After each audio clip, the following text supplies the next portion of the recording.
বন্ধু, আপনাদেরকে বারবার অনুরোধ করে বলছি, অধৈর্য হবেন না। বারবার আপনাদেরকে অনুরোধ করে বলছি, অধৈর্য হবেন না। আমাদের আপনাদেরকে গন্তব্যে পৌঁছে দেওয়ার জন্য আমাদের পর্যাপ্ত ট্রেনের ব্যবস্থা গ্রহণ করা হচ্ছে। আপ ও ডাউনে আমাদের কেন্দ্র হচ্ছে অনুভবপূর্বক জীবনের ঝুঁকি নিয়ে তাড়াহুড়ো করেন নির্ধারিত ব্যবস্থা। প্রতিটি ট্রেন সঙ্গী স্টেশনে যথেষ্ট সময় যাত্রাবিরতি করছে। আপনাদের ট্রেনে ওঠা নিশ্চিত করেই ট্রেনটি তার গন্তব্যস্থলের উদ্দেশ্যে চলে যাবে।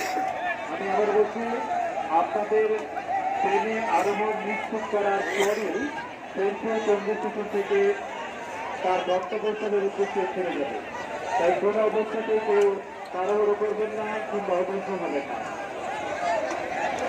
এরকমই এছাড়া সকল আন্তর্জাতিক ট্রেনে সঙ্গী স্টেশনের যাত্রা বিরতির ব্যবস্থা গ্রহণ করা হয়েছে। এছাড়া আমাদের লোকাল মেল এবং কমিউনিটি ট্রেনের পূর্বে নির্ধারিত যাত্রা বিরতির মতো আজকে যাত্রা বিরতি করবে। তাই অনুরোধ করবো, আপনারা কেউ অসুস্থ হবেন না। আপনার নিশ্চিত থাকুন প্রতিটি যাত্রীকে ইনশাআল্লাহ বাংলাদেশ